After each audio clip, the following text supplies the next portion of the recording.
many of us get so fixated on these wider issues that this starts affecting our personal relationships with friends and family.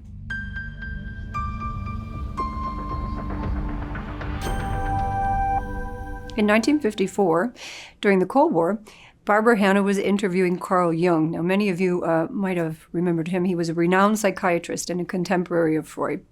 And he gave us the concepts introversion and extroversion. Now, he was widely known to have predicted World War I and the sequence of events that were going to follow it. So during this interview, she asked him, did he think that World War III was going to be a danger?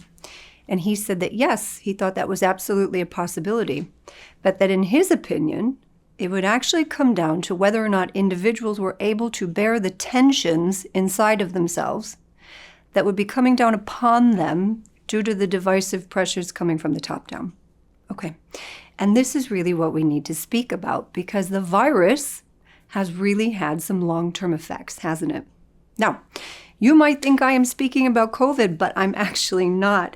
I'm speaking about an equally virulent psychological virus that is sweeping the nation. And that is the agree with me that you are wrong virus. Okay. People are having trouble negotiating their differences of opinions, aren't they? And they're also having a little trouble managing their emotions. Now, one of the reasons for this, I think, is that there is a lot happening sociologically. Big stuff going on in the world at the top, and whenever there are big changes happening sociologically, this comes down and affects people's psychology. So, big stuff up here, pressure on the psychology here. And people tend to get pushed to poles when this happens. Okay, this is usually referred to in sociology as meaning struggles.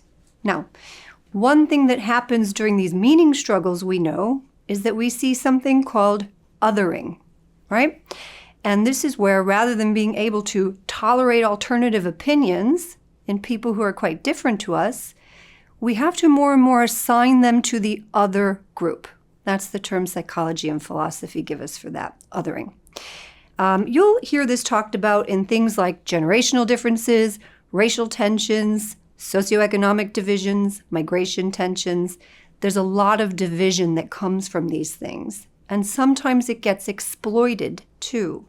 But I really don't necessarily want to get into this because that's actually part of the problem. Many of us get so fixated on these wider issues that this starts affecting our personal relationships with friends and family. And I'm hearing a lot about people othering their own family and friends even. And what this really leaves me thinking is just how much pressure is coming from the top down when family members and friends are starting to kind of turn on each other a little bit. This is how I know we're in an acute moment, because in all the other acute moments in history, this is what we hear about, right? This brother against brother kind of vibe. Now, naturally, this is not the first time society has encountered serious change and these meaning struggles, right, that create divisions. Many of us might be old enough to remember the divisions that occurred amongst people during the Vietnam War, for example. Now, I am not, but I remember working with a man whose family was very affected by this. This was quite a literal brother against brother kind of situation. And this man was one of 5 brothers. 2 brothers entered the military, in keeping with their father's legacy, which was important to them and a source of pride. And 2 brothers were vociferously anti-war, in keeping with their values and the current climate on college campuses. And then there was one poor brother who was kind of caught in the middle observing all these heated arguments. And it eventually became so acute that the 2 sort of factions of brothers didn't speak for years.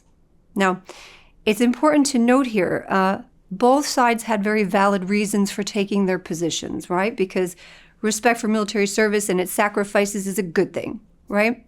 And avoiding conflict and loss of life is a good thing, right? Now, for whichever reasons, though, they had kind of lost that ability to try to understand where the other one was coming from, okay?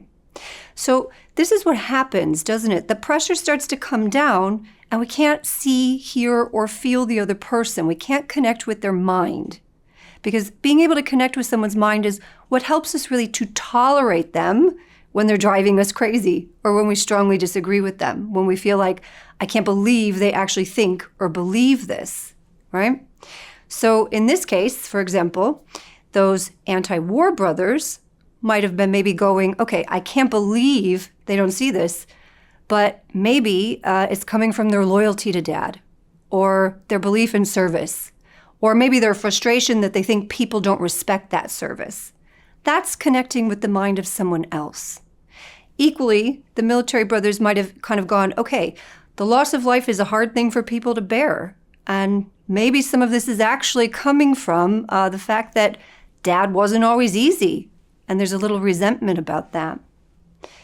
When we stop being able to think like this, what goes on is we end up fighting with the people closest to us who have different opinions, or we start withdrawing from them. And eventually, with enough of the fighting and withdrawing, even people that we deeply care about can become other to us. But here's the important part of this. Once someone becomes other, what psychology tells us is that we start to feel more and more justified in our own misbehavior, in our own failures in love and respect. And so here I'm going to ask you a question. Are you fighting with any of your loved ones over political issues or things that you're seeing on the news? Vaccines, how COVID was handled, Israel and Palestine, the border crisis, I can go on and on. And really, I think that tells us that we're bearing enormous tensions right now. Now, alternatively, have you withdrawn from any of your loved ones, or they from you? Or maybe you're kind of maintaining a relationship, but it's kind of hanging on by a loose thread. Now, my next question is, what do you want to do about that? Before we finish, let's come back to my family of brothers, and we'll fast forward a couple of decades. And at this point, their father had died. Thankfully, they'd all made up. And what had kind of gone on is the brothers had suffered a series of kind of setbacks, almost all of them apart from two. One had a serious financial setback, another had some health issues, another one had a daughter with cancer, another one was getting divorced, all of these things. And my question to you is, do you think at this point they were still talking about the Vietnam War? No, of course not. So here's what I'm saying. Don't let the things happening at the top affect your ability to be in relationship with the people you care about. We're going to talk more about this and what othering looks like because it's a sneaky old kind of virus. And we'll also talk about how to communicate effectively when it's around. But I'll leave you with one last important question. Are you as a person able to love someone and strongly disagree with them at the same time? And do your actions and your words reflect this? The thing is that right now you have to be, because if not, then we're in danger of just what Jung had talked to us about 70 years ago.